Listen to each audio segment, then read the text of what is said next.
Hi friends, ఈరోజు మేము చేసిన రెసిపీ కుడుములు. చూసేయండి ప్రాసెస్. ఫస్ట్ పల్లీలు వేయించి అవి బాగా వేగినాక పక్కన పెట్టి మంచిగా అంటే స్లో మంట మీద బాగా స్పీడ్ మంట మీద పెడితే మాడతాయని స్లో మంట మీద మంచిగా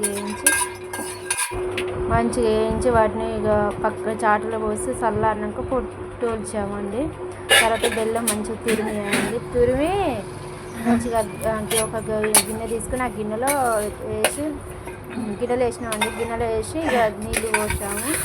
వేసిన తర్వాతకి ఇక నీళ్ళు పోసి అది కొద్దిగా అంటే పాకం రాపోయిన పర్లేదు, మామూలు వాటరే పోయాలి. పోసిన తర్వాతకి కొద్దిగా వేడెక్కినాక బెల్లం కరిగినాక ఆ వాటర్ అంతా పిండిలో పోయాలి. పిండిలో పోసి మంచిగా కలపాలండి. ఆ తర్వాత పల్లీలు చల్లారినాక పొట్టొల్చి మంచిగా మిక్సీ పట్టి పక్కన పెట్టుకోవాలి. పొడి నీళ్ళు యాడ్ చేసి పక్కన పెట్టుకొని మంచిగా పొడికి ఇట్లా అన్నీ చక్కెర, ఇలాచి కొంచెం ఇష్టం ఉంటే ఇలాచి కూడా వేసుకోవచ్చు. నీళ్ళు మిక్సీ పట్టిన తర్వాతకి ఇంకా ఒక్కడ పెట్టుకుంటుంది. కొద్దిగా పిండిలో సాల్ట్ వేయాలి. సాల్ట్ను అంటే ఉప్పు వేయాలి. మళ్ళీ తర్వాతకి ఇక పాకం అదే బెల్లం నీళ్ళు అంటే కాచిన నీళ్ళు, పిండి, పల్లీలు పొడి అన్నీ తగినంత ఉప్పు వేసుకొని అంతా మంచిగా ముద్దలా కలపాలి. మంచిగా కలపాలండి. ఎందుకంటే వేడిగా ఉన్నాయని పోయాలి, లేకపోతే అది టేస్ట్ ఉండదండి. మంచిగా ఉడికినట్టు అవుతుంది. వాటర్ దాని పోస్తే ఉడుకుతుందండి.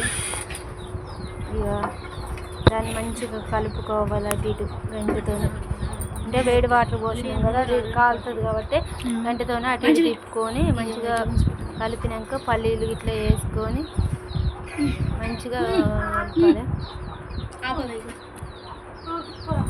కలుపుతాను. మొత్తం పల్లీలు వేసినాము. ఇక మొత్తం మిక్సింగ్ చేసి మంచిగా ఎట్లా అంటే మనం గోధుమ పిండి కలుపుతాం కదా, అట్లా మనం ఎట్లా కలుపుకుంటామో అట్లా మంచిగా స్మూత్గా కలుపుకొని మంచిగా కుడుముల షేప్ లాగా చేసుకోవాలి అన్నట్టు. తిప్పుతాను. అంటే కొంచెం శనగపప్పు కూడా వేసుకోవచ్చు అన్నట్టు. వేసుకుంటే ఆడాడ మనకి మంచిగా తలుగుతాయి అన్నట్టు. అవి పప్పు పల్లీలు శనగపప్పు మంచిగా వేసుకోవాలి. కుడుములు చేసి అందులో అంటే ఇట్లా పొడుగు చేసి వాటిని మధ్యలో ఇట్లా ఏలుతోనని చక్కెర వేసి మళ్ళీ ఇట్లా క్లోజ్ చేస్తాం అంటే మూతో అన్నట్టు ఇవాళ అట్లా చేసుకోవాలి. తర్వాతకి మన ఇడ్లీ పాత్ర లేకపోతే మనకి ఒక చిన్న సర్వ ఉంటుందిగా, ఆ సర్వలో గడ్డి అయినా లేకపోతే టేకు అంటారు కదా, దాన్ని కర్రలు తీసుకొని ఇట్లా ఇసి పెట్టాలి. లేకపోతే మన గడ్డి లేకపోతే మోల్గు లేకపోతే ఇట్లా వేసుకోవచ్చు. అవి అంత అవసరం లేదు. మాకు ఇడ్లీ పాత్ర ఉందంటే ఇడ్లీ పాత్రలో నూనె పోసి మూత పెట్టుకుంటున్నాం. ఒక చిన్న పెట్టి వాటిని గ్యాస్ వెలిగించి వాటిని దాన్ని పొయ్యి మీద పెట్టాలి. పెట్టినాక చెక్ చేయాలి. ఉడికినాయి లేవయ్యి ఆవిరి పడితే ఇట్లా కుస్తే గట్టిగా కావాలి. మెత్తగా ఉంటే మంచిగా ఉండదు. తర్వాత ఉడికినాయి 2 సార్లు చూసిన తర్వాత ఉడికినాయని దించి గిన్నెలో వేసినాము. తర్వాత టీ పెట్టిన. Thank you. మా వీడియో లాస్ట్ వరకు చూసి